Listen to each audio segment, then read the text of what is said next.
역사가 임하게 될 줄로 믿습니다. 우리 김성국 장로님 나오실 때 큰 박수로 환영하겠습니다.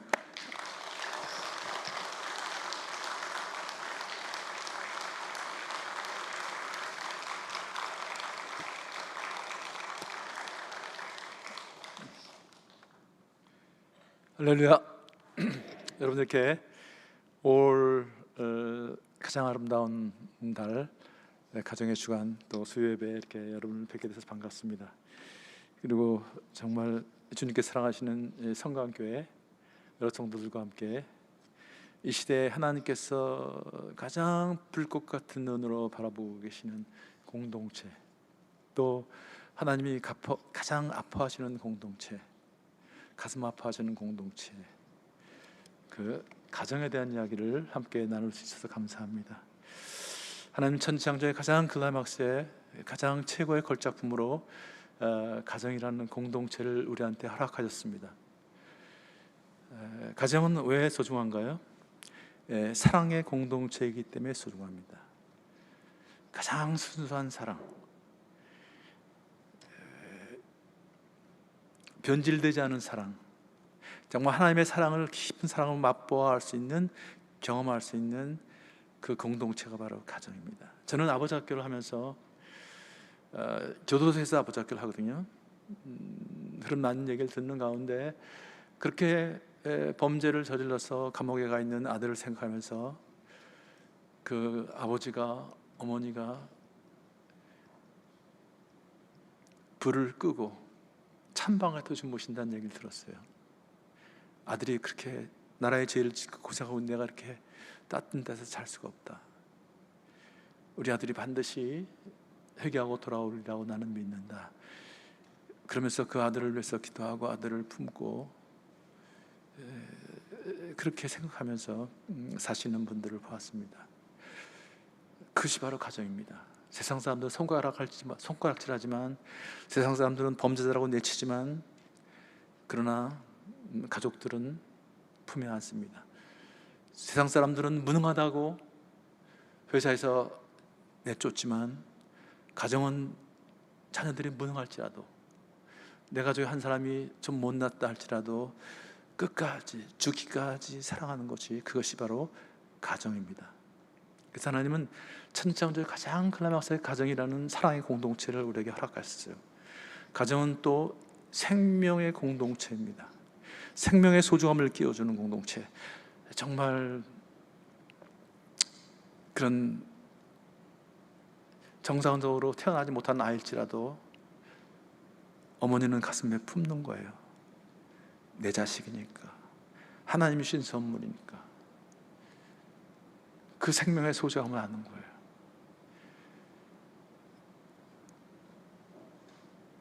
그런데 지금 가정이 무너지고 있습니다. 이 시대의 문제는 가정의 문제입니다.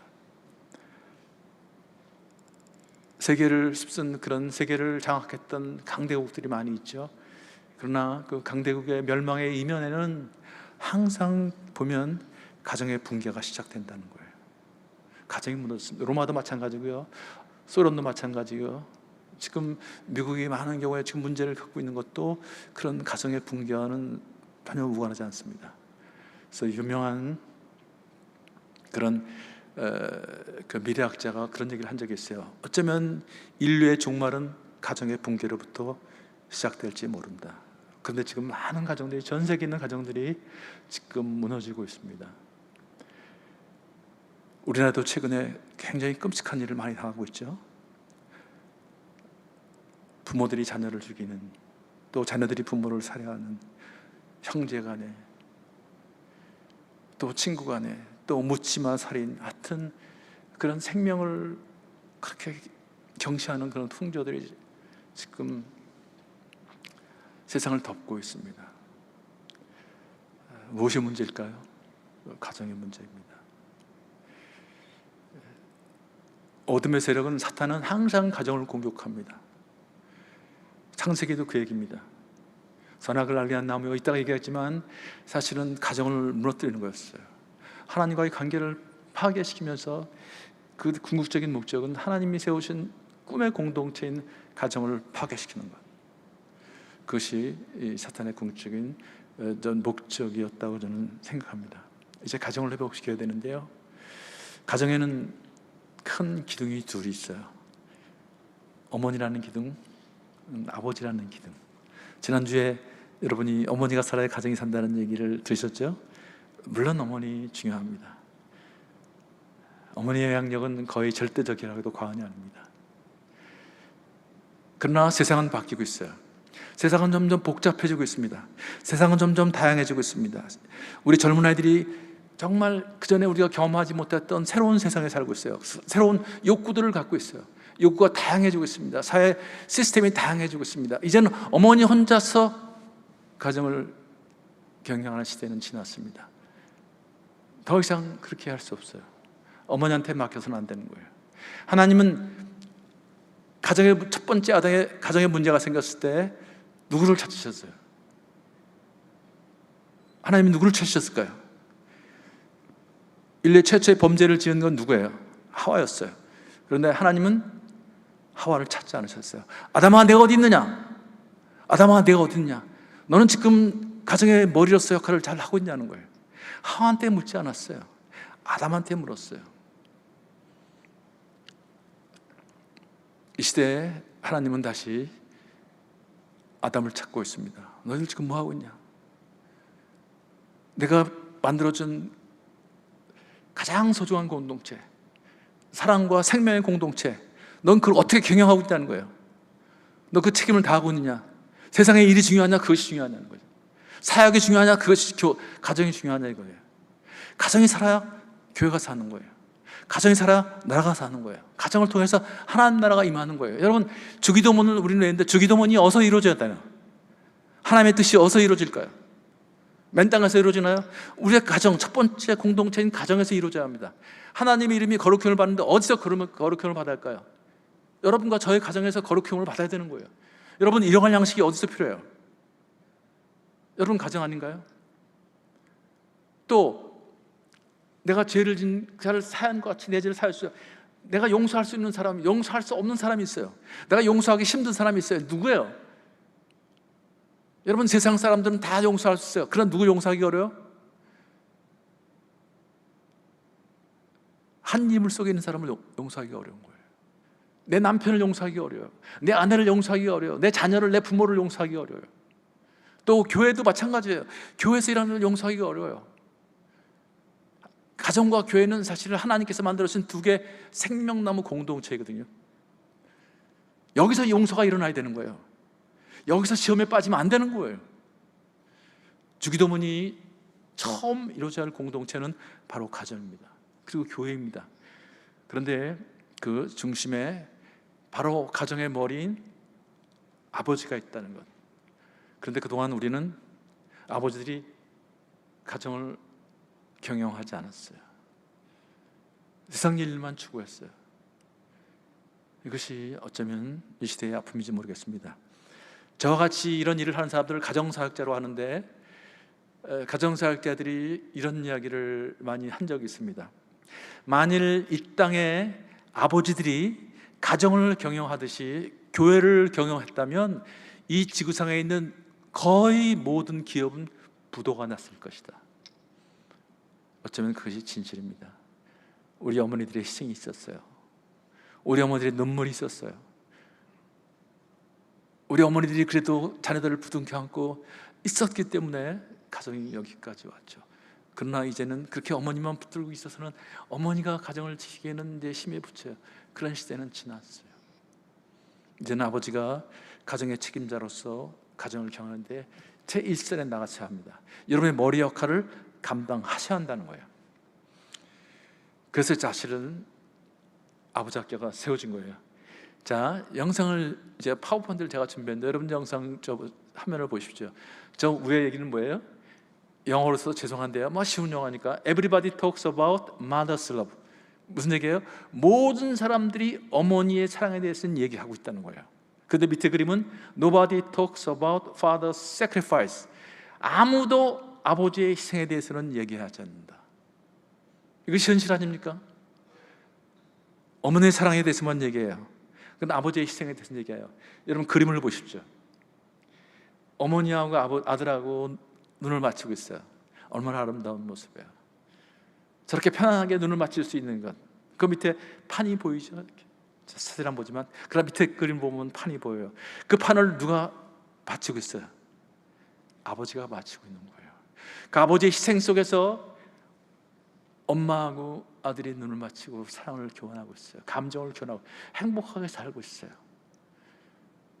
이 시대 우리 아버지들, 여러분 얼마나 힘드세요? 그런 극심한 경쟁 속에서, 세상의 많은 그런 유혹 속에서 또 크리스천으로 살아간다는 것이 얼마나 힘들어요. 그럼에도 불구하고 여러분 가정을 위해서 최선을 다해 살고 있지 않습니까? 여러분의 희생은 그만큼 커요. 그런데 아무도 아버지의 희생에 대해서 얘기하는 시대예요. 저는 이게 가슴이 아픕니다. 왜 그런데 이렇게 되었을까요? 왜 이렇게 되었을까요? 이걸 어떻게 해결할까요? 나이가 들면 아버지들은 점점 외로워집니다. 친구도 없어져요. 아이들도 아버지를 아버지처럼 대하지 않습니다. 어머니들도 아버지를 친구로 대하지 않습니다. 나이 들면 우리 아버지들은 거의 친구 한 명으로 줄어들거든요. 한 명. 점점 남자들은 그동안 경쟁 속에 살았기 때문에요, 다 일 속에 살았기 때문에 일을 손을 놓으면 정말 친구가 사라져요. 새로운 사람 만나기도 어렵습니다. 근데 나이가 들면 들수록 여자들은 어떻게 돼요? 친구가 점점 많아져요. 갈수록 많아져요. 이분들은요, 참 신기해요. 남자들의 유일한 친구는 아내예요. 근데 아내들이 남편을 친구로 생각해요? 아니라는 거예요. 그래서 여러분 예전에 나온 우스갯소리 있잖아요. 그 유머에 뭐 그런 얘기 있죠. 남편이 여보 당신하고 나 사이 그걸 뭐라 그래? 그러니까 원수 그러니까. 아니 두 자 말고 네 자 그랬더니 평생 왼수 그랬더니. 어쩌면 이것이 우리 아버지 살고 있는, 경험하고 있는 그런 가정의 모습일지 모르겠습니다. 왜 그런 일이 벌어질까요? 저 그림을 자세히 보세요. 지금 아버지하고 자녀들과 아들은 이 벽으로 가로막혀 있어요. 아버지들이 바치고 있는 것은 어쩌면 집일지도 모르겠습니다. 위에 엄마하고 아들이 있는 것은 가정이에요. 집을 세우는 데는 애를 썼어요. 땀을 흘렸어요. 희생하셨어요. 그런데 가정을 세우는 데는 실패했다는 거예요. 그래서 아내와의 관계도 없어요. 아들과의 관계도 없어요. 딸들과의 관계도 없어요. 이것이 어쩌면 우리의 아픔, 이 시대의 아픔입니다. 아니 모든 시대의 아픔이었을지 모르겠어요. 그래서 말라기서는 아버지의 마음을 자녀에게 돌이키라는 거예요. 자녀의 마음을 아버지에게 돌이키라는 거예요. 그렇지 않으면 내가 무서운 저주로 친다는 거예요. 그런 가정에서의 그런 붕괴가, 그런 관계의 깨짐이 이 시대의 큰 비극이라는 것이죠. 남자들은 일을 추구합니다. 또 업적을 남기려고 합니다. 그러나 정말 아버지는 관계의 뿌리입니다. 관계를 남기셔야 돼요. 아버지는 관계의 대명사이셔야 합니다. 가정에서의 역할이 중요하다는 것을 꼭 기억하셔야 합니다. 남자의 길이 있어요. 남자가 가는 길, 여러분 남자의 가는 길은 단순해요. 남자로 태어나셔야 되는 거예요. 요즘에 여자로 태어난 사람이 남자가 되겠다는데 그것은 거짓입니다. 있을 수가 없는 일이에요. 남자는 남자로 태어나야 돼요. 그리고 남자다운 남자를 갖춰야 합니다. 그걸 남성성을 갖춘다고 얘기합니다. 그리고 결혼해서 남편이 되는 거예요. 자녀를 낳아서 아버지가 되는 것입니다. 그렇다면 남자로 태어나서 최고의 자리는, 영광스러운 자리는 아버지가 된다는 거예요. 교수가 되고 의사가 되고 변호사가 되고 판사가 되고 다 중요해요. 그러나 누구도 대신할 수 없는 자리. 판사는 다른 사람이 할 수 있어요. 의사도 다른 사람이 할 수 있어요. 교수도 다른 사람이 할 수 있어요. 그러나 아버지의 자리는 여러분과 내가 아니면 아버지 역할을 할 수가 없는 거예요. 아버지만이 경험시킬 수 있는 유일한 자리, 아버지의 사랑을 경험시킬 수 있는 유일한 자리, 그 자리는 여러분과 저밖에 없는 거예요. 누구도 대신할 수 없어요. 아버지는 돌아가셔도 영향을 미쳐요. 여러분 축구 감독은요, 교수는 기분 나쁘면 사표 낼 수 있어요. 그만두면 돼요. 그러나 아버지 자리는 사표 내면 돼요? 아버지 자리는 영원한 아버지, 영원한 아버지예요. 이혼을 해도 아버지는 아버지예요. 돌아가셔도 아버지의 자리는 계속, 그 영향력은 계속 남아요. 왜? 아버지는 영향력이기 때문에. 아버지는 영향력이기 때문에, 관계의 뿌리기 때문에. 그런데 그래서 많은 아버지들이요, 존경받는 아버지가 되는 꿈을 갖고 있습니다. 아이들한테 좋은 것들, 멋진 것들을 남기고 싶은 꿈을 갖고 있어요. 그래서 많은 사람들이 자녀들을 위해서 희생합니다.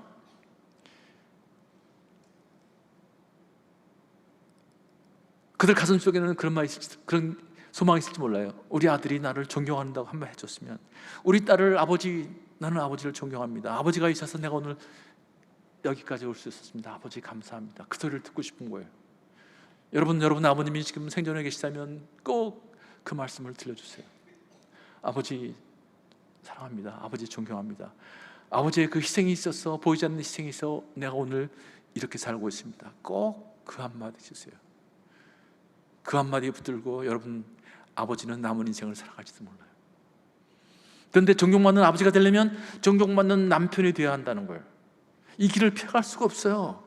존경받는 남편의 역할을 해야 되는 거예요. 여러분, 아까 그림에도 보셨지만 이 아들과 딸과 더 가까운 사람은 아버지예요, 어머니예요? 어머니 아니에요? 그러면 어머니가 아이들한테 아버지를 어떻게 소개하느냐, 그것이 굉장히 중요하다는 거예요.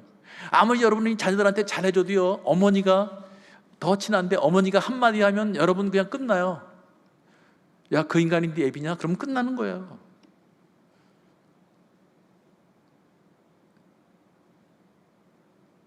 그 사람은 인간도 아니란다. 그러면 끝나는 거예요. 아무리 잘해도 소용없어요.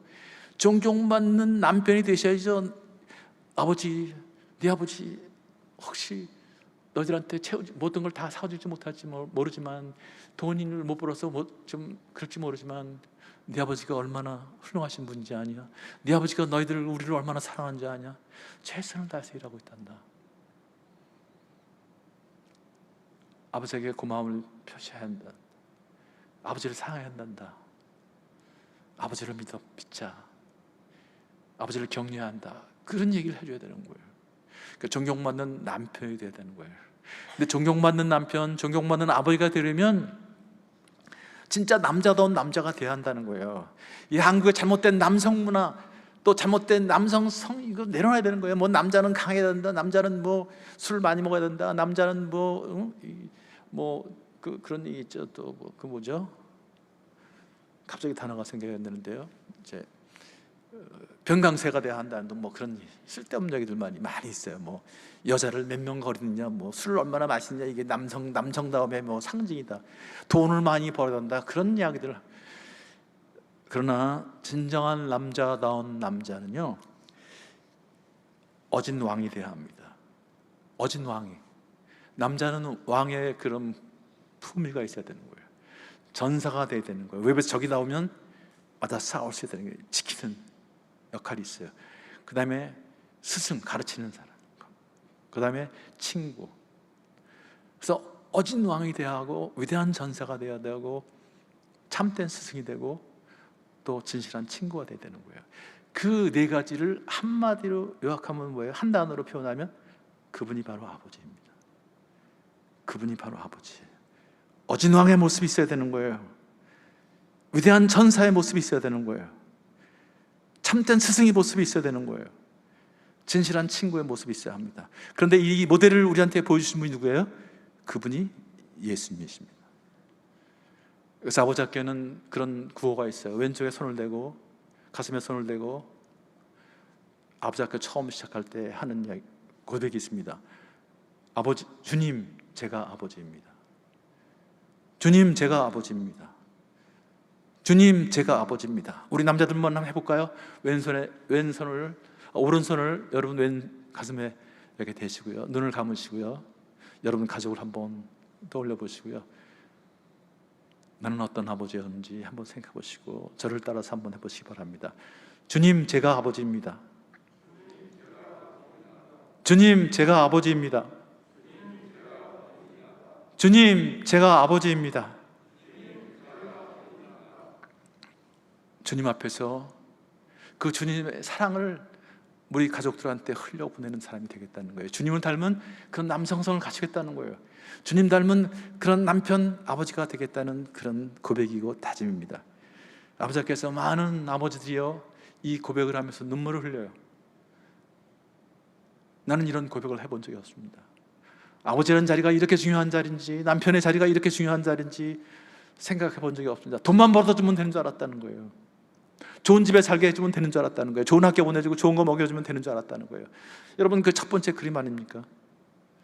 너들이 나한테 어떻게 이럴 수가 있어? 내가 너희들을 위해서 다 희생하고 있는데 뭐가 문제야? 뭐가 문제예요? 가장 중요한 부분들이 결핍이 되고 있다는 거예요.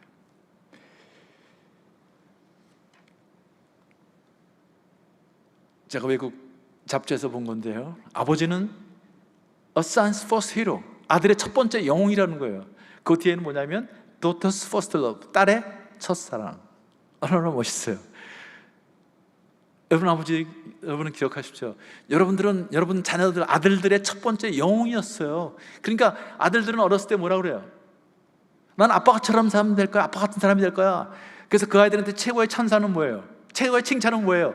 너 아빠 닮았구나, 너 아빠 이거 붕어빠구나. 그게 애들한테 최고의 칭찬이에요. 그러면 애들은 세상을 얻은 것 같아요. 영웅을 닮았다는데요. 그래서 아이들이 학교 가서 새로운 영웅을 만나는 거예요. 책에서 만나고. 그러면서 아이들은 커가면서 어떻게 해요? 스스로 영웅이 돼가는 거예요. 강한 남자가 돼가는 거예요. 힘 있는 남자는 강한 남자, 자신을 이기고 세상에 봉사할 수 있는, 건강한 열매치는 그런 강한 남자로 키워가는 거예요. 또 딸들은 뭐라고 그러지, 어렸을 때? 나는 아빠 같은 사람하고 결혼할 거야, 아빠 같은 사람하고 결혼할 거야 그러잖아요. 그래서 아이들은, 딸들은요, 그냥 여자로 태어났다는 것에 대해서 그렇게 감사해요. 그렇게 행복해요. 저렇게 아버지 첫사랑한테 그렇게 사랑을 받으니까 말이죠. 그리고 엄마가 아빠를 사랑하는 모습에서 저렇게 행복한 가정에 대한 꿈을 가져요. 성성을 키워가는 거예요. 그러면서 행복한 가정에 대한 꿈을 가져요. 근데 이 시대의 문제는 뭐예요? 영웅이 사라지고 있다는 거예요. 첫사랑이 사라지고 있다는 거예요. 그런 걸 경험하지 못하고 있다는 거예요. 아버지가 부재하고 있다는 거예요. 아니, 그런 걸 표현할지 모르는 아버지들, 세상의 가치관에 물든 아버지들, 이것이 이 시대의 아픔입니다. 저는 아버지 학교에서 만난 한 분 중에 이렇게 고백하는 분을 제가 들었어요. 그분은 열심히 사회운동도 열심히 정말 나라 민족을 위해서 일했던 사람이에요. 그런데 집에 오면 가정을 돌보질 않았어요. 때로는 폭력도 쓰고 언어의 폭력도 하고요. 그래서 금년 아버지 학교를 하고 나서 충격을 받은 거예요. 내가 있어야 할 자리를 내가 정말 가장 소중하게 생각해야 할 내 가정을 지키지 못했구나. 내가 남편의 역할을 전혀 못했구나. 그 아들들이 편지 써는 거 보면요, 그런 얘기하는 사람도 있어요. 아버지, 당신은 남자로서는 100점이었을지 모르지만 남성으로서는 빵점이었다는 거예요. 아버지로서는 빵점이었습니다. 그런 얘기를 쓰는 사람들 많아요. 이분도 그렇게 살았거든요. 그런데 아버지 학교 가고 나서 열심히 섬기면서 배운 대로 실천하기 시작했어요. 딸이 둘이 있었는데요, 계속 애들이 시비를 안 가지고 그렇게 걱정을 하는데 어느 날 집에 갔더니 편지가 책상 위에 있더래요. 그래서 이렇게 편지를 보니까 큰딸이 편지를 썼는데, 아빠 고마워요. 나는 우리 아빠가 그렇게 아버지 학교 나서 그렇게 변할 수 생각을 못했는데, 아버지가 그동안 아버지 학교 하고 나서 우리를 사랑하는 모습, 또 엄마한테 다시 시작하는 모습을 쭉 보면서 이제는 아빠가 얼마나 우리를 사랑하는지 알겠어요. 그러면서 나 이제 시집갈래요. 나는 그동안 엄마가 걱정이 돼서 이 가정을 떠날 수가 없었어요. 그런데 이젠 내가 떠나도 괜찮겠다는, 나도 행복하게 살다는 자신감이 생겼어요. 나 결혼하겠어요. 그랬더니 정말 엄마 이따 결혼을 했어요. 또 1년인가 2년이라는 데면 또 편지가 왔는데 둘째 딸이 또 똑같은 내용. 그 두 딸이 다 시집을 가가지고요, 손자 손녀를 낳아서 그 사진을 저한테 보냈더라고요. 여러분, 아버지는 외항력이라는 걸 기억하십시오. 내 인생만 사는 게 아니에요. 우리 자녀들의 인생을 결정시킬 수 있다는 것이죠. 그래서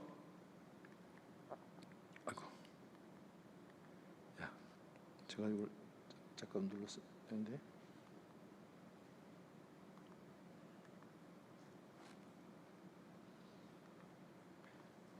자, 아버지의 역할은요, 됐습니다. 여기 제게 아니라서 조금. 자, 아버지의 역할은요, 크게 네 가지 얘기합니다. 우리가 그동안 신경 썼던 거라면 경제적인 부양이죠, 그죠? 돈 벌어다 주는 거, 그 경제적인 부양을 많이 열심히 했죠. 그러니까 많은 아버지들이요, 저한테 억울한 분들이 많아요. 옛날에 우리 아버지는 돈도 안 벌어다 주는데 큰 소리 쳤는데, 난 돈을 벌어다 주는데도 지금 쪽소리를 못 하고 있다는 거예요. 계속 아내한테 시달리고 있고 애들한테도 지금 왕따 당하고 있다는 거예요. 그래서 뭐가 문제예요? 경제적인 부양을 해주고 있는데, 그러나 경제적인 부양만이 사실은 책임을 다하는 것은 아닙니다. 더 중요한 것은 뭐예요? 정서적인 지원을 해줘야 된다는 거죠. 아플 때는 같이 아파하고요, 기쁠 때는 같이 기뻐하고요, 슬퍼할 때는 같이 슬퍼하고요. 자식아 뭐 그런 거 가지고 울어 있나? 사내 자식 그렇게 하지 말라는 거예요. 너 힘들구나, 슬프구나, 같이 안아주고요. 힘들 때 같이 힘들어. 뭘 그런 거 가지고 그래? 다 있을 일이지. 너 이제 세상 살아봐 임마. 그런 얘기 하지 말라는 거예요. 정서적으로 지원을 해주라는 거예요. 그의 감정을 읽어주라는 거죠. 그다음에 적극적인 상호작용, 서로 놀이를 통해서, 피부 접촉을 통해서, 그죠? 함께하는 행동을 통해서 적극적인 상호작용. 그래서 관계 훈련을 시키는 거죠, 그죠? 역할 놀이를 하는 거예요. 또 마지막으로는 영적 지원. 우리는 크리스찬이죠. 내가 만난 하나님을 우리 아들, 딸들에게 경험시켜야 되는 거예요. 하나님 믿는다는 것이 이런 것이란다. 하나님의 사랑이 이렇게 좋은 것이란다. 이런 것들을 우리 아이들한테 가르쳐줘야 할 책임이 있다는 것이죠. 자, 제가 보면요, 아버지 학교 하신 분들, 아까 지금 아버지 학교를 하신 분들이 40만 명이 넘었거든요, 전 세계에서. 근데 아버지 학교 온 분들 대부분 이런 얘기를 해요. 그 가족들이요, 아버지 학교 이후에 우리 가정은 행복해졌어요. 그런 얘기를 많이 해요. 아버지 학교 이후에 우리 가정이 행복해졌대요. 근데 제가 이걸 가만 들어보니까 TV 프로그램에 이런 게 있더라고요. 우리 아이 달라졌어요. 그런 프로그램 보셨죠? 아이들이 달라져요, 안 달라져요? 달라지죠. 그런데 아이들이 왜 달라져요? 갑자기 성격이 좋아졌나요? 성품이 좋아졌나요? 누가 달라졌어요? 엄마가 달라져요. 아빠가 달라져요. 아빠가 성품이 좋아졌나요? 아빠가 관계가 성격이 좋아졌나요? 그 짧은 시간에 이렇게 변할까요? 근데 왜 달라졌을까요? 왜 행복해졌을까요? 그 이유가 뭘까요? 이게 지금 사실은 관건입니다. 왜 아버지 학교라면 행복해질까요? 자, 오늘 제가 중요한 방정식을 하나 여러분들에게 소개해드리겠습니다. 중요한 방정식. 여러분 학교 다닐 때 방정식 많이 배우셨죠? 제일 생각나는 게 뭐예요? 2차 방정식. 근데 그 인생에 도움이 됐어요?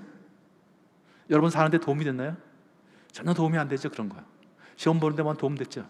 전혀 도움이 안 되는 거예요. 그런 방식은 다 잊어버리세요. 이제 이 인생 방정식을 여러분 아셔야 돼요.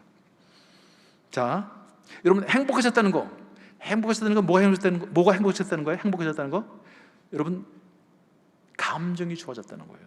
행복해졌다는 건 감정이 좋았다는 얘기네요. 감정이. 왜 감정이 좋아졌을까요? 관계가 좋아졌기 때문인 거예요.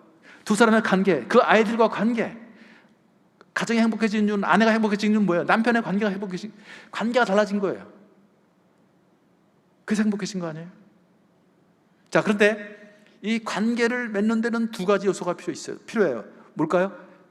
접근과 반응이라는 거예요. 그러니까 여러분 지금 누구하고 관계가 깼다는 얘기는 접근을 잘못하거나 반응을 잘못하거나 둘 중 하나예요. 접근을 안 하면 상대방이 반응할 수가 없어요. 상대방이 접근하는데 여러분이 반응을 안 하면 상대방은 반응을 할 수가 없어요. 그럼 관계는 이루어지지 않는 거예요. 그러니까 여러분 누구하고 관계를 회복시키고 싶다, 그럼 접근하고 반응한 패턴을 바꾸셔야 돼요. 우리 아이 달라졌어요. 왜 달라져요? 뭐가 달라졌어요? 이 관계의 패턴이 달라지는 거예요. 관계의 패턴이 달라지는 거예요. 전문가들이 그걸 바꿔주는 거예요. 아이들이 짜증을 내고 물건을 집어던지더라도 그렇게 반응하지 마세요. 이렇게 반응해 보세요 라고 새로운 반응의 패턴을 가르쳐 주는 거예요. 아버지께서 이걸 가르쳐 주는 거예요. 여러분, 아내한테 그렇게 접근하지 마십시오. 자녀들한테 그렇게 반응하지 마십시오. 이렇게 반응해 보십시오. 자녀들한테 이렇게 접근하십시오. 이 접근과 반응의 패턴을 바꾸셔야 합니다. 감정을 잘 다스리라는 거예요. 왜냐하면 접근과 반응 사이에 감정이라는 것이 있잖아요. 이 감정에 따라서 반응을 우리가 하는거든요. 그런데 인간은 감정만 있는 것이 아니라 자유의지가 있어요. 이 접근과 반응이 이거를 제가 관계 방정식이라 이름을 줬어요. 그런데 관계를 떠나서 인생을 결정져요. 이것이요, 우리의 삶을 결정짓습니다. 내가 어떻게 반응하는가. 왜냐하면 우리 삶에는요, 내가 통제할 수 없는, 내가 어떻게 할 수 없는 그런 접근이나 자극이 오거든요. 그래요, 안 그래요? 여러분, 갑자기 여기 암으로 고통받는 분들 있죠? 저는 암 수술 2번 했거든요. 2002년도에는 대장을 50cm 잘랐어요. 항암 수술하고요. 2년 전에 또 위를 반을 잘랐어요. 자, 암이라는 접근이 왔어요. 저한테 땀 말라면 자극이 왔어요. 그러면 감정이 생겨요. 그죠? 암이 여러분 오면 어떤 감정이 생겨요? 두려움. 이제 죽었구나, 이제 끝났구나. 그거에 따라서 반응하게 됐거든요, 인간이요. 근데 그걸 어떻게 통제하겠어요? 그런 접근은 내가 통제할 수 없는 거예요. 그러나 반응은 누가 통제할 수 있어요? 내가 통제할 수 있는 거예요. 왜? 하나님이 저에게 자유의지를 주셨으니까 내가 감정을 컨트롤해서 반응은 내가 선택하는 거예요. 죽었다 그러고 막 험하게 살면 죽는 거예요. 그러나 내가 이겨나겠다, 내가 당당하게 살아가겠다, 그렇게 반응을 볼 수도 있는 거예요. 반응은 우리가 선택하는 거예요. 물이 반 남았는데 반 남은 거 없고 먹을 물이 없다, 그렇게 얘기하는 사람도 있어요. 반이나 남았구나, 그렇게 생각하는 사람도 있어요. 행복해하는 사람도 있어요. 어떤 반응을 택하냐는 거예요. 그건 내가 선택하는 거예요. 여러분과 내가 선택할 수 있다는 거예요. 하나님 우리에게 그런 선택의 자유를 주셨어요. 선악을 알게 하는 나무의 열매를 먹지 마라, 하나님이 그렇게 말씀하셨죠. 창세기에서 아담한테 얘기했어요. 하와 있을 때 얘기하지 않으셨어요? 그것도 굉장히 중요한 의미가 있는 거예요. 아담이 혼자 있을 때 선악을 알게 하는 나무의 열매를 먹지 마라, 먹으면 죽는다 그랬어요. 그 얘기는 무슨 얘기예요? 절대적인 자유를 줬다는 거예요. 먹을 수 있는 자유, 안 먹을 수 있는 자유, 그 선택은 너한테 달렸다는 거예요. 내가 절대적인 자유를 줬으니까. 근데 만일 먹는 자유를 택하면, 왜 먹는 자유를 택할까요? 감정이 있으니까. 그 선악을 알게 하는 나무를 보니까 어때요? 먹음직도 해요, 보암직도 해요, 탐스러워 보여요. 그건 뭐예요? 감정이에요. 뱀이 와서 그 감정을 만지는 거예요. 사탄이 우리의 감정을 밀가부치 까불고 있는 거예요. 그러니까 먹는 거예요. 근데 누가 먹었어요? 하와가 먼저 먹었어요. 왜 하와한테 접근했을까? 글쎄요, 저는 잘 모르겠어요. 그런데 제가 생각하는 범위에서는 여성이 더 감성이 풍부하기 때문에 뱀한테 접근했을 확률이 매우 높아요. 가정의 질서를 무너뜨리기 위해서 영적으로 보면 또 그래서 하와한테 접근했을지도 몰라요. 그래서 먹는 거예요. 그런데 하나님이 먹으면 죽는다고 했어요. 그 얘기는 뭐예요? 네가 만일 감정에 따라서, 내가 준 자유의지에 따라서 내 명령에 뿌리를 받고 먹지 않는 자유를 택하면 너는 내가 만든 창조 질서 안에서 창조 질서를 다스리면서 자유롭게 살 수 있다는 거예요. 그게 영생입니다. 그게요. 인간은 결국 감정에 끌려가요. 그래서 먹는 자유를 택했어요. 그게 죄예요. 그래서 질서가 무너지는 거예요. 자유를 빼앗기는 거예요. 그것이 죽음입니다. 창세기는 그 얘기를 하고 있는 거예요. 제가 쉬운 예를 하나 들까요? 여러분 너무 어려울 테니까. 여러분 여기 지금 성강교회 나가서 사거리 한번 보세요. 사거리 이렇게 이제 차를 타고 간다고 그래 보세요. 차가 이렇게 왔다 갔다 하는데 복잡해요. 그러면 여러분 파란불이 들어오면 가시죠. 그럼 자유로우시죠. 근데 빨간불이 딱 바뀌었어요. 그럼 어떻게 하셔야 돼요? 서야죠. 근데 여러분, 나는 자윤이다. 나는 자윤이다. 그리고 그냥 달려보세요. 어떤 일이 벌어져요? 교통사고가 나죠. 다치죠. 죽죠. 다치거나 죽는다는 걸 뭐라 그래요? 자유를 빼앗긴다. 자유를 빼앗기는 거예요. 여러분, 빨간불이 들어오면 서야 되는 거예요. 그러면 누가 자유를 누려요? 이쪽 차선에 가는 사람들이 자유를 누리잖아요. 내가 서 있는 동안에 이쪽 차선에 있는 사람들이 자유를 누리면서 가는 거예요. 그 사람들이 자유를 누리면서 보는 게 나의 자유라는 거예요. 그게 성숙한 자유인 거예요, 여러분요. 근데 또 파란불이 들어오면 누가 서요? 이쪽 사는 사람들이 서주는 거예요. 그러면 내가 또 가는 거예요. 이게 자유라는 거예요. 이게 무슨 자유예요? 공동체 안에서 자유, 더불어 사는 사람들의 자유. 인간은 혼자 살 수 없는 존재예요. 공동체 안에 사는 존재예요. 근데 뭘 보고 신호를 지켜요? 뭘 보고 질서를 지켜요? 신호등 아니에요, 신호등. 그 신호등에 무슨 의미가 있어요? 여러분, 그걸 지키세요. 그 뭐 쇳덩어리인데 그 깨버리면 그만인데. 신호등을 왜 지켜야 돼요? 그것이 권위니까. 권위니까. 그걸 지켜야, 신호등을 지켜야만 질서가 유지가 되고, 질서 속에서 여러분과 제가 자유를 누리며 사니까. 함께 사는 자유, 그것이 선악과였어요. 그런데 인간은 감정 때문에 결국 그걸 먹는 거예요. 근데 인간은 끊임없이 이 자유를 추구합니다. 자유, 잃어버린 자유. 그래서 자유를 달라는 거예요. 그래서 포스트 모더니즘의 특징은 뭐냐면 감정. 그러니까 느낀 대로 살라는 거예요. 감정대로 살라는 거예요.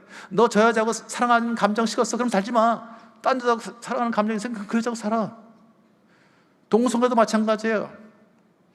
난 여자이고 싶다는 거예요. 난 남자이고 싶다는 거예요. 남자로 살고 싶다는 거예요. 그럼 남자래요. 근데 여자래요. 하나님은 그렇게 말씀하신 적 없어요. 인권을 가장한 그런 잘못된 사상, 하나님 말씀에 대적하는 그런 사상들, 그것이 포스트 모더니즘의 특징이에요. 거기에 속으면 안 돼요. 감성은 중요한 거예요. 여러분, 두려움을 느껴야 우리는 안전할 수가 있거든요. 그래야 쓰는 거 아니에요? 뱀이 지나가는데, 시커먼 게 지나가는데 여러분 두려움을 느껴야 쓰는 거 아니에요? 그냥 두려움 없이 그냥 지나간다면 여러분 뱀에 물릴 수 있잖아요. 그러니까 이 감정이라는 건 좋은 거예요. 기뻐서 웃는 것도 얼마나 좋아요. 슬플 때 눈물을 흘리면 다 스트레스도 풀리고 말이죠. 감정은 좋은 거예요. 그러나 감정에 따라 갈 때가 있고, 또 말씀에 의지해서 말씀에 의지해서 감정을 컨트롤할 때가 있다는 거죠. 이거예요. 이 관계 방식을 여러분들 여러분 관계 방식이 좀 어떤지, 그냥 감정을 흘려가는지 그런 게 아니지 말이죠. 근데 여러분 연애할 때는 정말 기가 막히게 했거든요. 정말 잘하셨거든요. 접근과 반응의 패턴이 아주 기가 막혔어요. 그래서 연애가 된 거예요. 만일 여러분 지금 하듯이요, 부부가 여러분 하듯이 접근과 반응의 패턴을 하면 여러분 연애 못하고 결혼 못하셨어요. 이게 문제였어요. 이걸 바꿔야 돼요. 근데 아버지 여러분 이거 누구한테 배웠어요? 어디서 보고 배웠어요? 어디서 이거 하고 있어요? 누구한테 배우셨어요? 여러분 지금 혹시 아버지가 하는 대로 그대로 하고 있지 않으세요? 그래서 그 아버지의 그 아들이라는 말이 있죠. 많은 아버지들이 한 얘기 했어요. 나는 아버지처럼 살기 싫었어요. 나는 아버지처럼 살기 싫었습니다. 그런데 거의 80%가 아버지처럼 똑같이 살고 있어요. 이 관계 패턴이 똑같다는 거예요. 폭력을 휘두르는 아버지들은 그냥 폭력을 휘두르고요. 그래서 내가 아버지 당신은 가정의 운전자입니다, 그런 말 했어요. 아버지가 난폭 운전하는 사람들은 자기 자식이 또 난폭 운전을 해요. 아버지가 과속 운전하는 사람은 또 과속 운전을 해요. 또 아버지가 부재했던 사람은 대리운전을 시킨 사람은 또 자기도 대리운전을 시켜요. 아버지 역할을 안 한다는 거죠. 그러니까 그런 상처들이 자꾸만 대물림하는 거예요. 이게 지금 이 시대의 큰 아픔이죠. 예수님은 이걸 바꾸기 위해서 오신 거예요, 이 땅에요. 그래서 예수님은 제자 훈련을 하시면서요, 이 바로 관계 훈련을 하셨어요. 마태복음 7장 12절에 뭐라고 말씀하셨냐면, 대접받고자 하는 대로 다른 사람을 대접하라. 이것이 율법이요 선지자라고 말씀하셨거든요. 율법이요 선지자라. 이걸 골든룰, 황금률. 그러니까 어쩌면 가장 중요한 율법이라는 거죠. 성경의 핵심이라는 거예요. 예수님의 율법의 핵심이라는 거예요. 율법이고 선지자들이 말하는 게 핵심. 대접받고자 하는데 대접하라. 이게 관계의 패턴을 얘기했어요. 그런데 그 앞에 뭐라고 말씀하셨냐면, 눈에는 눈, 이에는 이라고 얘기했지만, 예수님 말씀하시기를 누군가가 오른밤을 치면 왼밤을 돌려대라, 그렇게 말씀하셨어요. 얼마나 무서운 말이에요. 예전에 구약 시대에는요, 눈에는 눈, 이에는 이, 감정이 상하면 감정대로 반응하는 거예요. 너 내가 이를 뽑았어? 나도 이를 뽑겠다는 거예요. 그런데 예수님은 오른밤을 치면 왼밤을 돌려대요. 여러분, 오른밤을 누가 와서 치면 여러분 기분이 좋아요, 나빠요? 나쁘죠? 그럼 우리는 어떻게 해요? 같이 오른밤을 쳐야 되죠. 아니, 오른밤만 치는 게 아니라 오른밤 치고 왼밤을 쳐야지 이게 기분이 풀리는데, 예수님은 새로운 관계 방식을 내겠어요. 오른밤을 치고 왼밤을 돌려대고. 이게 은혜 시대의 새로운 관계 방식입니다. 율법의 시대에는 얘는 눈에는 눈, 얘는 이, 그런데 예수님은 새로운 은혜 시대의 새로운 관계 방식을 제시하셨어요. 그리고 그렇게 가르치시고 그렇게 훈련시키고 그렇게 살고 떠나셨어요. 나처럼 살아라. 그러나 우리는 아직도 우리의 간섭대로, 우리가 값있던 대로 그대로 살고 있어요. 교회 다니면서도 아직도 우리는 그런 유교 문화 속에 살고 있어요. 불교적인 그런 사계, 전통적인 그런 문화 속에 살고 있어요. 그래서 세상은 안 바뀌는 거예요. 그래서 우리는 안 바뀌어요. 이걸 바꾸셔야 합니다. 이 관계 방식을 바꾸셔야 합니다. 가정에서도 바꾸십시오. 이거 다 싸우는 거 보면 다 저거예요, 여러분요. 예를 들면 여러분 뭐 대단한 죄하고 싸우셨어요? 여러분 집에서 대단한 죄하고 싸우셨어요? 북한 핵 문제를 어떻게 해결할 것인가 이런 거 싸워보신 분 손 들어보세요. 그런 거 갖고는 싸울 필요가 없어요. 감정이 안 상해요, 그런 거요. 근데 뭐가 감정을 상하게 만들어요? 양말이요. 뭐 양말을 거기다 벗었냐요? 양말을 벗었으면 어떡하래요? 세탁기에 갖다 넣으래요. 그 말이 맞아요, 틀려요? 맞죠? 아내들은 맞는 말을 많이 하세요. 또 치약을 짰으면 가운데 짜냐, 밑에 짜야지. 그 말 맞아요, 틀려? 맞아요. 근데 그 말을 들으면, 우리 남편 여러분 그 말을 들으면, 아내한테 들으면, 그 말을 들으면 감정이 어때요? 기분이 더러워져요. 우리 아내 여러분 그걸 이해하셔야 돼요. 제가 제 아내 지난번에 보셨죠? 아주 정숙하게 생겼죠? 살아보세요, 한번. 얼마나 힘든가. 그분도 그럴 거예요. 뭐, 우리 남편하고 살아보라고요. 야, 이게 가정에서는 참 이게 어려운 거예요, 이거. 우리 아내가 그렇게 선생님이었어요. 왜 잘 가르치죠? 제가 많이 한 말이 뭔지 아세요? 내가 네 학생이냐? 너 누굴 가르치려고 그러는 거야, 이거? 그러면 제 아내는요, 내가 아니면 얘기 누가 아니에요? 아주 사명감을 갖고 얘기해요. 어느 날 제가 화가 나가지고 됐어, 그만해. 그리고 문을 확 닫고 들어갔어요. 방이 하나밖에 없었으니까 문을 닫고 들어갔는데 제 아내가 문을 열고 들어왔을까 안 들어왔을까요? 예, 문을 열고 들어와요. 우리 남편 여러분 아내가 문을 열고 들어오면요, 아내가 아직도 당신들을 사랑하고 있다는 걸 기억하세요. 사랑하지 않으면 들어오지도 않아요. 들어와가지고요, 저한테 눈을 동그랗게 뜨고 얘기하는 거예요. 내 말이 틀렸네요. 내 말이 틀린 거 있어? 그래요. 우리 아내가 하는 말 틀린 말이 있어요, 없어요? 없어요. 예, 아주 지혜로우신 분이에요. 찾지도 마세요, 이분들이 말이에요. 이분들은 정확해요. 상황 판단이 빨라요. 왜 그럴까요? 제가 보니까 두 가지 이유가 있는데요. 여자들은 좌뇌 우뇌가 잘 연결이 돼 있어요. 그 상황 판단이 빨라요.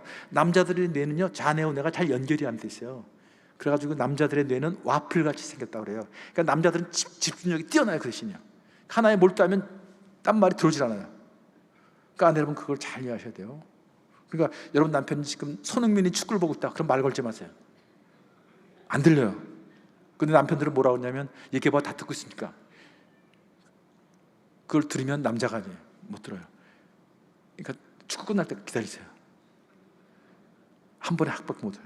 자, 그리고 또 하나, 그러니까 또 하나는 이유는요, 선악을 알게 하는 나의 열매를 누가 먼저 먹었어요?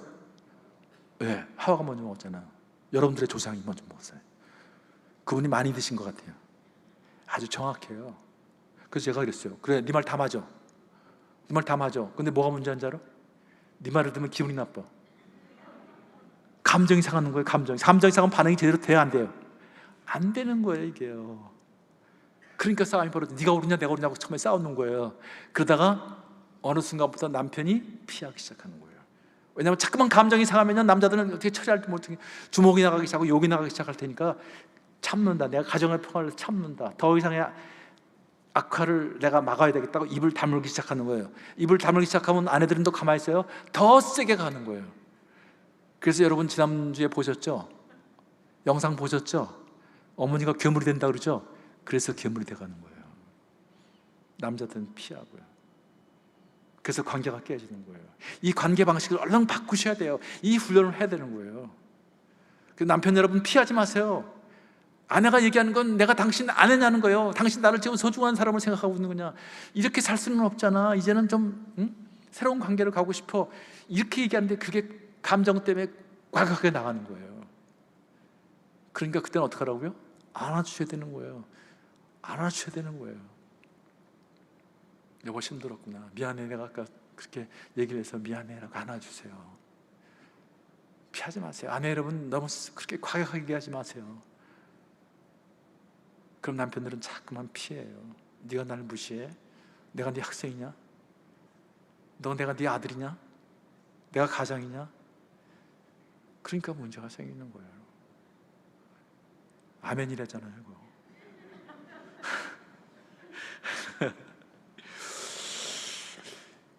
자, 저 아주 재밌는 거예요. 그래서 불화와 갈등이 이제 뭐 저것만 얘기도 1시간 이상은 제가 얘기 드리는데요. 시간이 없으니까. 자, 불화와 갈등이 심해지면요, 감정은요 부정적 강화현상을 벌여요. 우리 아내 여러분 남편하고 감정이 좋을 때 여러분 남편이 밥을 맛있게 먹고 있으면 기분이 좋아요, 나빠요? 기분 좋으시죠? 그럼 더 먹어 이렇게 해주는데, 감정이 상하는데 여러분 남편이 밥을 맛있게 먹고 있어요. 그럼 기분이 좋으세요? 저게 시친가 저거? 꼴도 보기 싫죠? 밥상 들러엎고 싶죠? 그런데 그 남편이 밤에 저녁 먹고 나서 무슨 이상한 장면 하나 보고서 여러분한테 성생활을 하고 덤비면 여러분 응하겠어요? 확 돌아눕죠. 확 차버리죠. 그러면 이번엔 누구 감정이 또 상해요? 남편 감정이 또 상하는 거예요. 그래서 자꾸만 어려워지는 거예요. 자꾸만 부정적으로 변하는 거예요. 관계도요, 접근과 반응이 자유자재로. 그 성경은 뭐라고 하냐면 벌거벗으나 부끄러워하지 않냐더라, 그렇게 얘기를 해요. 정말 아름다운 관계죠. 그래서 연애할 때는요, 접근과 반응이 자유자재로요. 쉽게 얘기하면 손톱이 까진 얘기도 다 할 수 있어요. 자기야 나 손톱 까졌어. 그러면 남편이 반응해야 안 해요? 반응하게 돼 있어요. 반응 안 하면 연애가 안 돼요. 호흡을 어주고 말이죠. 병원에 가야 되는 거냐, 약 가야 되는 거냐, 괜찮냐, 뭐 벤소리 다 해요. 또 헤어지고 난 다음에 또 저녁 때 전화해가지고 자기야 아까 손톱 까진 거 괜찮냐? 난 자기가 아플까 봐 밥이 안 넘어간다, 뭐 잠이 안 온다, 이런 헛소리도 하고 말이죠. 이게 하여튼 여러분 얼마나 행복하겠어요. 그러니까 연애할 때는 사랑에 빠지면 누구도 막을 수가 없어요. 그 관계가 좋기 때문에요. 그게 연합이거든요. 성경에서는 연합이거든요. 저게 무너지는 거예요. 저걸 회복시켜야 되는 거예요. 근데 거기에 이제 핵심 요소가 2개가 있어요. 저걸 하는데 그거를 이제 제가 얘기를 하는데, 자, 이게 주는 메시지는 접근과 반응의 패턴은 학습되어지고 있다. 그래서 옛날에 우리말에 그런 말이 있죠. 애들 앞에서는 냉수도 못 마신다. 3살 버릇이 8까지 간다. 그런 말이 있어요. 많은 아버지들이 저한테 와서 우리 아이들이 내 말을 듣지 않아서 힘들다는 거예요. 그래서 제가 그때마다 대답하는 게 있어요. 아이들은 영적인 존재라 엄마가 얘기하는 말, 아빠가 얘기하는 말이 맞는다는 건 다 압니다. 너무 신경 쓰지 마세요. 그런데 당신의 반응에 주의하십시오. 아이들이 지금 당신의 반응의 그 태도, 패턴을 지금 입력시키고 있습니다. 그것이 오히려 그 아이들의 인생에 결정 영향을 줄 수가 있습니다. 그걸 꼭 기억하십시오. 이 접근과 반응의 패턴, 이 관계의 패턴을 바꾸지 않고 미래가 달라질 거라고 꿈도 꾸지 마십시오. 꿈도 꾸지 마세요. 절대 안 변합니다. 이 패턴을 바꾸셔야 합니다. 이걸 예수님처럼 하는 훈련을 하셔야 합니다. 아버지 앞에서 집중적으로 훈련하는 것이 바로 이것입니다. 자, 부부 갈등의 원인은 성격 차이일까요? 수잔 씨라는 분이 이런 얘기를 했어요. 부부 갈등은 가장 소중한 사람에게 소중하다는 느낌을 받지 못하고 친밀하고 싶은 욕구가 채워지지 않아서 정서로 단절되는 것이 표면적으로 나타나는 현상이다. 얘기는 무슨 얘기냐면 내가 당신 아내냐는 거예요. 내가 당신한테 소중한 사람이냐는 거예요. 내가 당신 딸이냐는 거예요. 내가 아들이냐는 거예요. 성적만 막 갖고 맨날 그러는 거냐? 당신 일에만 나는 항상 일에 뒷전하냐? 당신 친구가 더 중요하지? 나는 당신 뒷전하냐? 친구 뒷전하냐? 내가 당신한테 가장 소중한 사람이야? 그걸 묻고 있는 거예요. 아버지 여러분, 우리 아내 여러분 남편들 속에는 그런 게 있어요. 내가 가장이냐는 거예요. 내가 이 집 머리라는 거예요. 내가 그 심부름꾼이냐는 거예요. 내가 돈 모으는 기계냐는 거예요. 나를 뭐로 하냐는 거예요 도대체. 이런 것들이 있는 거예요. 여러분, 성격하고 싸움다는 건 상판, 성경 때문에 못 살겠다는 얘기 성경 때문에 못 살겠다는 얘기 하지도 마세요. 새빨간 거짓말이에요 그거요. 근데 그거 가지고 그냥 철석같이 믿고 있는 사람들이 많아요. 그게 거짓말이라는 걸 내가 밝혀드릴까요 금방? 자, 연애 결혼하시면 손 들어보실래요? 손만 들으시면 돼요. 자, 많이 연애하셨죠? 연애할 때 성격이 같았어요 달랐어요? 자, 같았다고 생각하시는 분, 한 분, 또 두 분, 네, 세 분, 예, 여기 많네요. 자, 다르다고 생각하시는 분들, 예, 대부분 다르죠. 나머지 분들은 대답을 못 하시고요. 근데 같았다는 분들은요, 왜 같았냐고 생각하냐면 지금은 같아요, 달라요? 예, 성격은 같을 수가 없거든요. 뭐 달라도 다 달라요. 두 분들은 다 다른데 지금 왜 같았다고 생각하냐면 옛날에 문제가 없었기 때문에 같았다고 생각하는 거예요. 행복하기만 했으니까. 근데 대부분의 사람들이요 대답을 못 하거든요. 왜 대답을 못 할까요? 이건 어디든 마찬가지입니다. 어느 나라 가도 마찬가지. 왜 대답을 못 할까요? 생각이 안 나기 때문에 그런 거예요. 생각이 안 나요. 왜 생각이 안 날까요? 그때는 문제가 없었거든요. 왜 문제가 없을까요? 접근과 반응이 자유자재로웠었거든요. 그래 행복하니까 문제가. 그런데요, 결혼하면 이게 깨지는 거예요. 왜요? 감정이 상하니까. 결혼하면요, 일상의 지뢰밭이 우리를 기다리고 있어요. 일상의 지뢰밭이요. 지뢰가 펑펑 터져요. 그 지뢰밭에 지뢰가 어떤 지뢰일까요? 예, 아주 웃기는 지뢰들이 거기 있어요. 저는 연애할 때 생각도 안 했던 기대, 양말이라는 지뢰가 우리를 기다리고 있어요. 거기요. 치약이라는 지뢰가 우리를 기다리고 있어요. 옷을 뒤집어 놓으면 또 뒤집어 놓는 게 뒤집어져요. 마음이 또 뒤집어져요. 신문은 왜 그래 봤냐? 밥 먹는 태도가 왜 그러냐? 왜 눈을 치켰더냐? 말꼬를 잡냐? 뭐 약간 여기저기서 펑펑펑 터져요. 그게 뭘 상하게 만들어요? 감정을 상하게 만드는 거예요. 그러면서 접근과 반응의 패턴이 무너지는 거예요. 자꾸만. 이걸 바꾸셔야 되는 거예요. 성적 차이 때문에 못 산다는 얘기 하지도 마세요. 절대 하지 마세요. 속지 마세요. 사탄의 속삭임이에요. 그건요. 이혼을 합리화시키는. 하나님은 성적을 바꿔주시는 분 아니에요. 특별한 섭리 아니면 성적은 안 바꿔요. 성품을 성숙해줄 뿐이에요. 성령의 열매를 통해서. 하나님은 베드로의 성격을 쓰세요. 바울의 그 냉정한 성격을 쓰세요. 그러나 바울이 성령의 열매를 통해 사람이 따뜻해지는 거예요. 그런 거예요 사실은. 베드로도 그렇게 덤벙덤벙 된 사람이 성숙해가는 거예요. 하나님은 성령의 열매를 통해서 그렇게. 여러분, 성격 그렇게 너무 걱정하지 마세요. 성령의 열매를 강구하세요. 자, 관계 중에서 가장 중요한 관계를 애착관계라고 그래요. 또 생존을 위해서 꼭 필요한 관계, 내 삶에 의미를 주는 관계. 그래서 인간은 애착 대상과 하나가 싶은 욕구가 있어요. 여러분 자녀들이 그래서 여러분을 이렇게 매달리는 거 아니에요? 여러분 부모님들도 애착 욕구가 있어요. 그래서 여러분 부모님을 꼭 안아줄 필요가 있어요. 어머니를 안아주세요. 아버지를 한번 안아주시고요. 사랑한다고 고백하시고요. 다 인간은 태어나서부터 무덤에 갈 때까지 그런 애착 욕구가 있어요. 가장 기본적인 욕구. 가장 기본적인 욕구. 인간처럼 살고 싶은 욕구 중에 가장 기본적인 욕구가 저 애착 욕구예요. 사랑받고 싶은, 하나가 되고 싶은. 그런데 우리 아버지들이요, 좀 만족시켜주는 수요나 음식물이 가까운 정서적 유대를 형성하는 중요한 요인으로 생각했다. 음식을 먹여주는 게 애착 욕구의 중요한 요인이라고 생각했다는 거예요. 돈 벌어다 주고요. 그런데 접촉 연구의 아버지로 불리는 할로우 박사는 접촉이 중요한 애착 형성 요인임을 증명했다. 접촉이래요. 접촉. 할로우는 몇 가지 독창적인 실험을 했는데 아기 원숭이에게 자기 양부모를 스스로 택하게 했다. 하나는 먹이를 주는 철사로 된 원숭이, 다른 하나는 먹이를 주지 않는 천으로 된 원숭이였다. 이 천조각은 먹이는 주지 않지만 편안함과 사랑을 준다.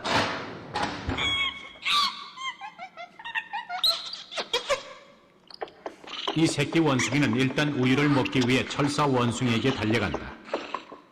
하지만 젖을 먹고 나자 재빨리 천 원숭이에게로 옮겨간다. 그리고 18시간 동안 여기에만 계속 붙어있다. 새끼 원숭이는 음식물보다는 부드러운 접촉과 보살핌을 택한 것이다.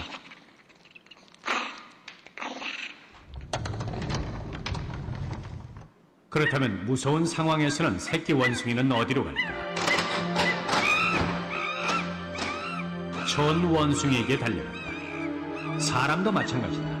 무서울 때 자기를 만져주고 안정시켜줄 엄마에게 찾아간다. 애착은 먹이보다 사랑과 위안이 더 크게 영향을 끼친다는 것을 보여준다.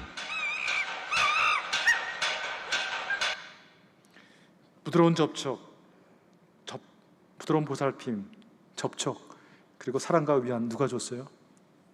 어머니 아니에요. 그러니까 아이들이 어머니하고는 애착이 돼 있어요. 아버지는 이거 준 적 있어요? 이렇게 한 적 있어요? 그러니까 여러분 애착이 안 돼 있는 거예요. 정서적으로 교류가 없어요. 이걸 달라는 거예요. 지금요, 이게 필요하다는 거예요. 우리 아내들이 지금 외치는 건 이게 필요하다는 거예요. 나한테는요, 내 생존을 위해서 내가 의미 있는 삶을 살기 위해서 이게 필요하다는 거예요. 우리 아이들은 이걸 지금 원하고 있는 거예요. 근데 우리는 돈만 벌어다 주면 되는 줄 알았잖아요. 그 무거운 짐을 지고 어떻게 나한테 이럴 수가 있냐, 왜 나를 안아주냐, 그렇게 얘기하는데요. 정말 삶을 위해서는, 우리 아내들이 아내답게 살기 위해서는, 우리 자녀들이 자녀답게 살기 위해서는 이게 필요하다는 거예요. 부드러운 보살핌, 접촉, 사랑과 위안, 이걸 해주라는 거예요. 그래서 아버지께서 이걸 가르치는 거예요. 이렇게 접근하십시오. 그래서 집에 가서 아내를 사랑한다고 얘기하고 아내를 좀 안아주십시오. 그런데 그거를 그렇게 숙제가 어렵대요. 그걸 안 해요. 두려운 거예요. 어떻게 아내가 할지. 쑥스럽기도 하고요. 그래서 베레벨 에피소드가 많아요. 아내한테 가서 숙제 때문에 가서 아내를 이렇게 안아주고 여보 사랑해 그러면 아내들이 눈을 똑바로 뜨고 이렇게 쳐다보고 있대요. 그래서 여보 사랑해 그러면 어디 아프냐 그러고요. 돈 필요하냐 그러고. 당신 사고 쳤어 그러고. 뭐예요 이거? 감정이 움직이지 않는 거예요. 감정의 교류가 없는 거예요. 그런 관계는 매우 위험한 관계예요. 감정이 일어나야 되는 거예요. 여보 고마워, 나도 당신을 사랑해, 얘기해야 되는 거예요. 참 이거 안타까운 얘기예요. 이런 훈련을 하셔야 돼요. 여러분 나이 들어서 그렇게 외롭게 살지 않으시려면 이 훈련을 하셔야 돼요. 이 훈련을 하셔야 돼요. 애착에는 이제 몇 가지 속성이 있는데요. 애착이 잘 돼야 비애착적인 행동을 해버려진다. 그러니까 아내들은 애착이 잘 돼야 밥 짓고 설거지하고 있는 게 행복한 거예요. 남편하고 애착이 잘 돼야. 애들은 학교 가는 일이 즐거운 거예요. 그게 비애착적인 행동이거든요. 또 부부 애착이 잘 돼야 남편은 직장 일에 집중할 수 있고 아내들은 이제 가정 일에 집중할 수 있다는 거죠. 또 부부 애착이 잘 되면 자녀들은 안정감을 갖는다는 거죠. 또 부부 애착이 안 되면 남편은 일에 집착하고 또 이 아내는 자녀에게 집착할 수 있다는 거죠. 그러니까 애착이 안 되면 뭔가 자꾸만 딴 거에 집착하게 돼 있어요. 인간은요 영적인 존재이기 때문에 주님과 애착이 잘 되어 있어야만 세상에 집착하지 않는 거죠. 그러니까 주님에게 애착이 안 되면 세상에 집착할 수밖에 없어요. 특히 남자들은요. 그리고 우리가 진정한 자유를 원한다면 우리가 주님과 애착이 되어야 한다. 왜요? 예수님은 이걸 이 땅에서 이걸 오셨거든요. 그래서 요한복음 8장에 뭐라고 말씀하셨어요? 진리를 알지니 진리가 너를 자유케 하리라. 그래서 예수님과 우리가 깊은 애착이 되어 있어야 우리 남자들은 세상으로부터 자유해질 수 있다는 것이죠. 자, 부부 애착 욕구의 핵심 요소는 사랑인데 에베소 5장 33절에 바울 사도가 이런 얘기를 했죠. 남자들은 아내를 사랑하기를 그리스도께서 교회를 자신 주신 것 같이 사랑하고 아내들은 남편을 존경하라 그런 말을 했거든요. 근데 맨 앞에 뭐라면 5장 21절에는 그리스도 안에서 서로 피차 복종하라는 말이 그게 이제 전제입니다. 그래서 이 사랑과 존경이라는 이 코드를 여러분 잘 이해하시고요. 연애할 땐 다 뜬 거거든요. 그러니까 남자들이 갖고 있는 가장 기본적인 두려움은 뭐냐면 무시당하는 것에 대한 두려움이라는 거. 그러니까 여러분 남편들을 절대로 무시하지 마세요. 그럼 여러분 철저하게 이제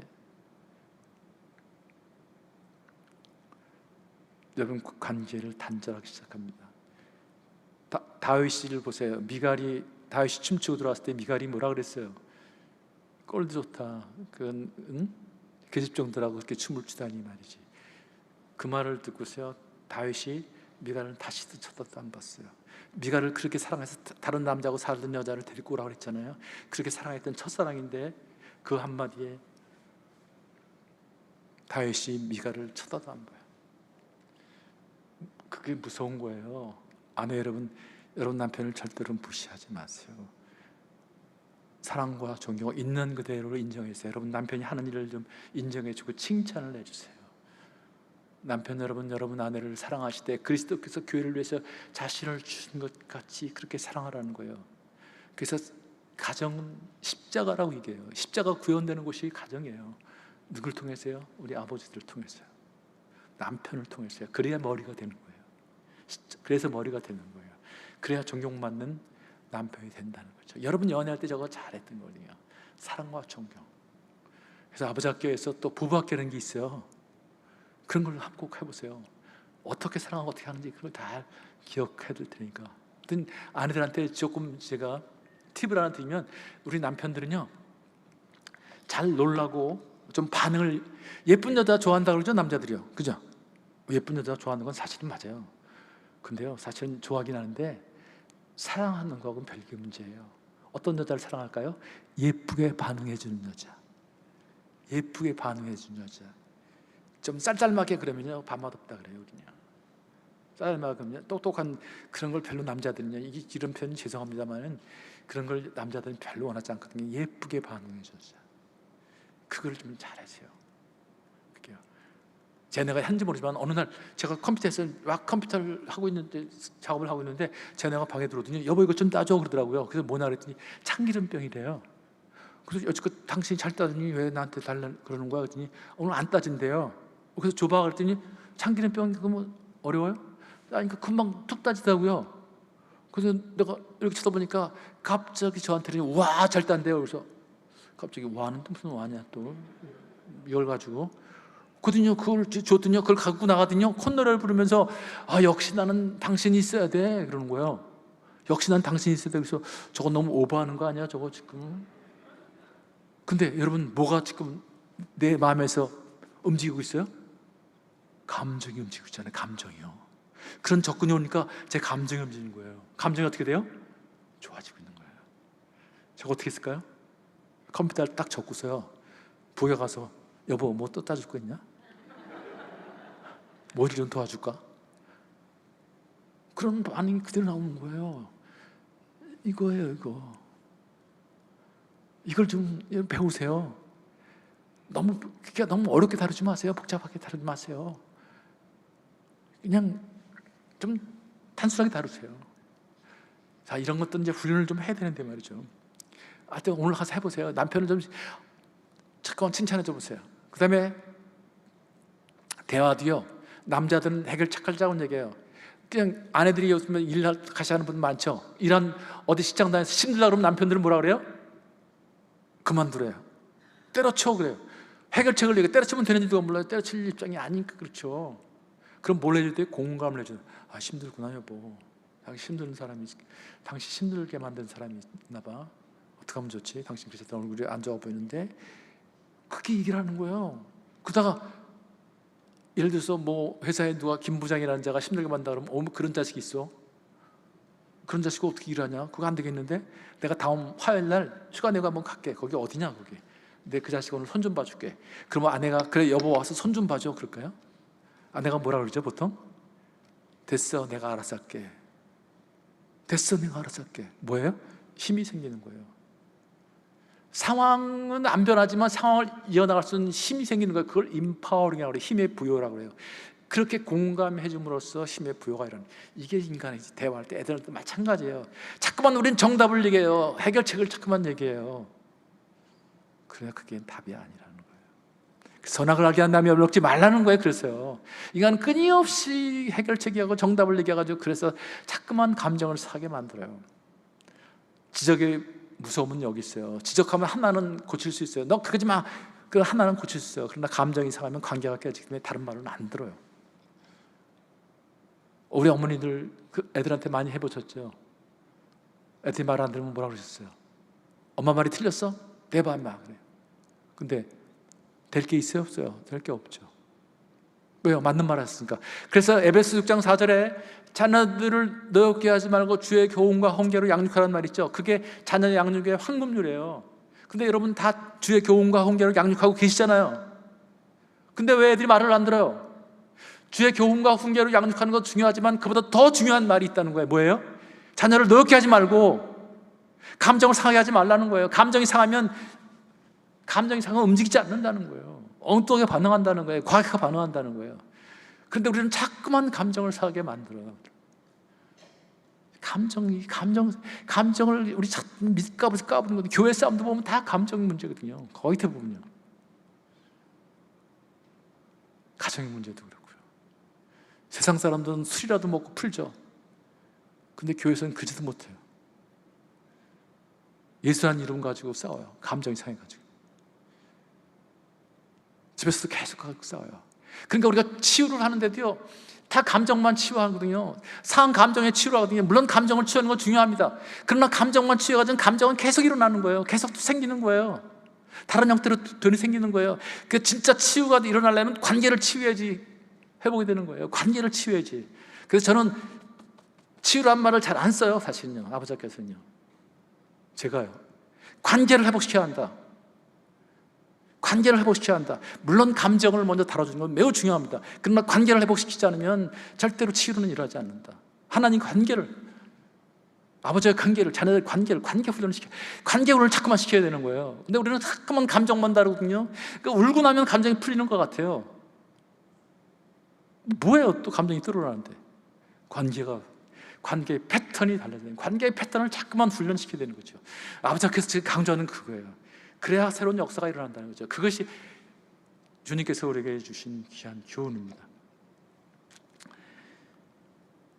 그래서 남자는 말을 마음에 담아놓고 여자는 말에 마음을 숨겨놓는다.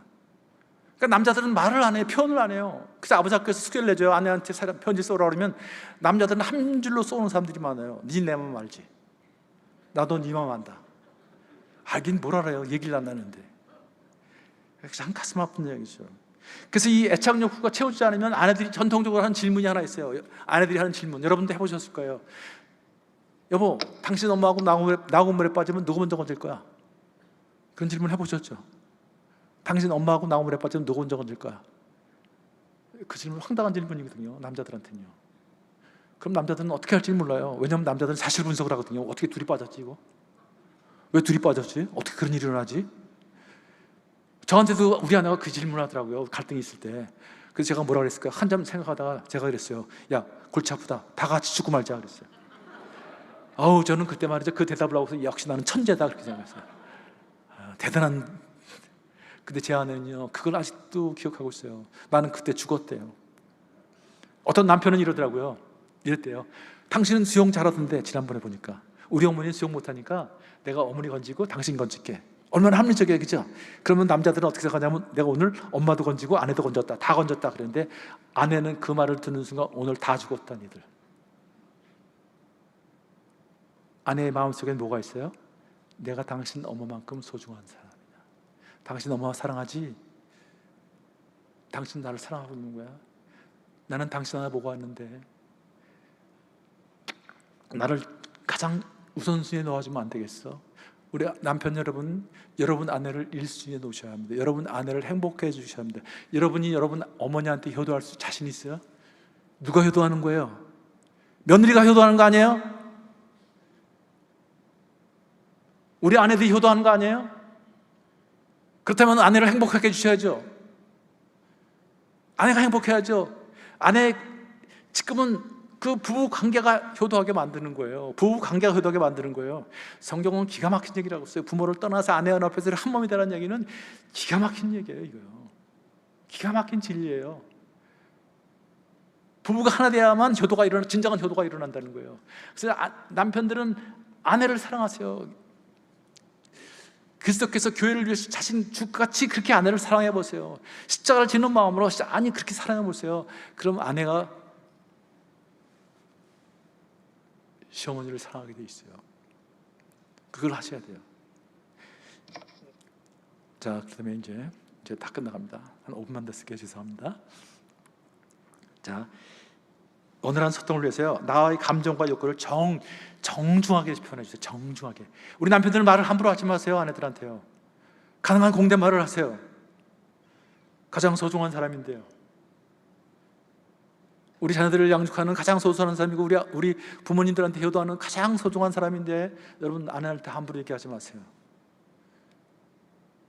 우리 아내들도요, 우리 가정의 머리로서 여러분 남편에게 공대하세요.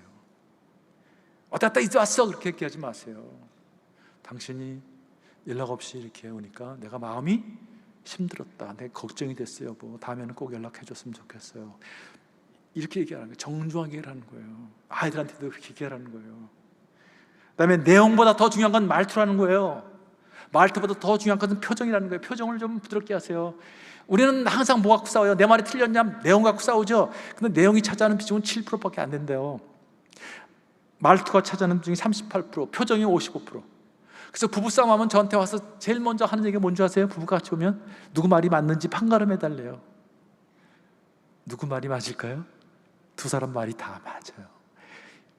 집에 일찍 들어와야 된다. 그래서 우리하고 같이 시간을 보여야 한다. 그 아내의 말 맞아요? 틀려요? 맞죠. 아니, 남자가 사회생활을 해야 되고 또 가정에 더 나은 미래를 위해서 시간도 보내야 되고 사람도 거래처도 만나고 술도 한잔 먹을 때도 있고, 그렇지.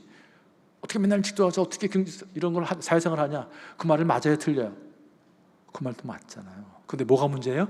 지금 말투와 표정이 지금 잘못됐다는 거예요. 그렇게 얘기하면 안 된다는 거예요. 뭐가 상한다고요? 감정이 상한다. 감정이 상한다. 그래서 잠깐만 관계가 깨진다. 그래서 요 공감적 경청이라는 게 가장 중요한데요, 그때는 뭐라 하냐면 반영, 인정, 공감. 반영만 따라왔어요. 반영만 좀 중요해요. 반영 한번 해보세요. 반영은 뭐냐면, 반영은 있는 그대로 이렇게 비춰주는 걸 반영이라고 하거든요. 여러분 있는 그대로 비춰주는 거예요. 여러분 모습을 있는 그대로 비춰주는 게 뭐예요? 거울이죠. 그래서 이런 말이 있어요. 결혼이라는 것은, 결혼할 때 하나님 주신 선물이 있는데 당신의 모습을 보여주는 그 전신 거울을 보내주는 게 그게 결혼이래요. 그러니까 내 배우자가 나를 볼 수 있는 전신 거울이에요. 근데 거기에 메모가 하나 써 있대요. 당신의 진면목을, 진실한 모습을 그 거울 통해서 볼 수 있다. 그게 결혼이래요. 아내를 통해서 내 모습을 보는 거예요. 남편을 통해서 내 진실한 모습을 보는 거예요, 여러분요. 근데 여러분 거울 다 보셨죠? 오늘 다 보시고 나오셨죠? 매일 자주 보시죠? 왜 거울 보세요? 아름답게 하기 위해서, 멋지게 하는. 내가 립스틱을 제대로 바르나, 눈화장을 제대로, 옷을 제대로 입었나. 그래서 여러분 봉사 다 바꾸셨죠? 잘못된 거 다 바꾸셨죠? 근데 거울이 뭐라고 그러셨어요? 거울이 여러분한테 뭐라고 그러셨어요? 너 그걸 눈화장이라고 그랬냐? 너 그걸 립스틱하고 바르냐? 나이가 몇인데 지금? 너 옷이 그것밖에 없냐? 너 지금 어디 가는데 그런 색깔 옷을 입었냐? 당신 그걸 넥타이를 그렇게 맸는데 그걸 넥타이라고 맸어? 색깔이 그것밖에 없어? 여러분 거울이 그렇게 했어요? 아무 말도 안 하셨잖아요. 거울은 여러분 있는 대로 그대로 그냥 모습을 다 비춰줬잖아요. 근데 여러분이 알아서 다 고쳤죠. 여러분 아주 아름답게 하고 있었어요. 멋있게 하고 있어요. 만일 거울이 여러분한테 너 그걸 립스틱하고 발랐냐? 너 나이가 몇인데 너 그걸 눈화장이라고 하고 있냐? 너 옷이 그것밖에 없냐? 만약 그랬으면 여러분 거울 어떻게 하시겠어요? 깨버리죠. 보기도 싫죠. 갖다 버리죠. 그래서 소통이 있게 하신다는 거예요. 있는 그대로 비춰주라는 거예요. 아이들이 나 학교 가기 싫어요 그러면 가서, 옛날 같으면 이 자식이 정신 나갔나? 너 깡통 찰래? 그러지 마시라는 거예요. 너 학교 가기 싫구나 라고 얘기하는 거예요. 그대로 얘기해 주라는 거예요. 나 직장 때리고 싶다 그러면, 당신 힘들구나, 그만두고 싶구나, 그렇게 얘기하는 거예요. 참 힘들었구나, 내가 신경 못 써서 그러는데 정말 힘들었나 봐요. 너 힘들었구나. 엄마도 학교 가기 싫을 때가 있었는데, 아버지도 학교 가기 싫을 때가 있었는데, 아빠는 이래서 그랬는데 너는 왜 그래서 그랬니? 그래서 그랬구나. 다음에, 오늘 얘기하기 싫으면 다음에 한번 아빠와 같이 한번 얘기할까? 데이트 한번 할까? 이렇게 접근과 반응의 패턴을 바꾸는 거예요. 이 훈련을 하시는 거죠. 자, 우리 남편 여러분, 공감하는 남편이 되십시오. 그리고 소통하는 아버지가 되십시오. 그리고 꼭 아내 편이 되어주시기 바랍니다. 아내들이 가장 원하는 것은 여보 내 편이 돼주세요. 나는 당신 하나 믿고 있어요. 나는 당신만 내 편 돼주면 세상에 어떤 어려움이 있어도 이겨나갈 수 있어요. 내 편이 돼주세요. 내 편이 돼주세요. 여러분 아버님, 여러분 남편 여러분, 여러분 아내의 편이 꼭 되어주십시오. 그리고 아내 여러분 예쁘게 반응해주는 아내가 되십시오. 예쁘게 반응해주는 그 훈련을 좀 하세요. 또 따뜻한 어머니가 되주시고요. 아이들 왔을 때 따뜻한 어머니, 자녀들이 왔을 때 자녀들한테 따뜻하게 맞는 어머니, 그런 어머니가 되십시오. 또 여러분 남편을 인정해 주십시오. 남편들은 이 세상에서 단 하나의 여자의 인정을 받고 싶어요. 아내의 인정을 받고 싶습니다. 여러분 남편을 인정해 주세요. 다른 사람하고 비교하지 마세요. 그럼 남편들 입에서 바로 이 말이 나옵니다. 너 가서 그놈하고 살아봐. 너 가서 그놈하고 살아봐. 남편을 꼭 인정해 주시고요. 자, 영상 그냥 넘어갈게요. 난 젊었을 때 이상을 받고 싶었다 하지만 실패했다. 내가 나이를 늙고 나를 받고 싶었다 하지만 실패했다. 나이가 들어서는 늙어서는 우리 가정이라도 받고 싶었다 하지만 그것도 실패했다. 나는 이제 깨달았다. 나만 바뀌면 되는 것을. 아버지 여러분, 여러분만 먼저 바뀌면 돼요. 여러분이 먼저 시작하십시오. 여러분이 머리입니다. 머리는 먼저 시작하는 사람입니다. 머리는 책임자입니다. 책임을 영어로 responsibility라고 그러거든요. responsibility를 책임이라고 그러거든요. responsibility가 뭐예요? response 플러스 ability입니다. 책임, 반응하는 능력입니다. 여러분 반응에 책임을 주셔야 합니다. 반응에 책임을 주셔야 합니다. 여러분 안에 그 고통에 반응할 수 있는 능력이 있어야 합니다. 여러분 눈물에 반응할 수 있어야 합니다. 여러분 자녀들의 고통에, 자녀들의 한숨에, 자녀들의 좌절에 반응할 수 있어야 합니다. 그것이 책임입니다. 우리가 바뀌면 됩니다. 그래야 아버지가 살아야 가정이 삽니다. 가정이 살아야 교회가 살고요. 교회 살아야 나라 민족이 삽니다. 저는 우리 성강교회 우리 모든 아버지들이 그렇게 아버지의 사명에 충실했으면 좋겠습니다. 여러분 가정을 세우고요. 여러분 교회를 세워서 이 지역사회를 바꾸는 그런 멋진 남성이 되시기를 축원합니다. 기도하겠습니다. 하나님, 부족한 종에게 오늘 아버지와 가정이라는 주제를 가지고 말씀을 나누게 하시니 감사합니다. 오늘에서 또 미련에서 미쳐서 하지 못한 말씀이라도 여기 머리 숙인 당신의 사랑하는 아들, 딸들에게 깊은 깨달음을 주셔서 또 삶에 적용할 수 있는 그 실천력을 주셔서 하나님 정말 그리스도께서 교회를 자신 준 것 같이 그렇게 아내를 사랑하고 자녀들을 그렇게 주의 교훈과 훈계로 양육하되 절대로 노하게 하지 말고 그들의 마음을 읽어주시며 공감하며 자녀들을 정말 하나님으로 인도하는 그런 멋진 아버지 되도록 은혜 베풀어 주옵소서. 예수님 이름으로 기도합나이다. 아멘.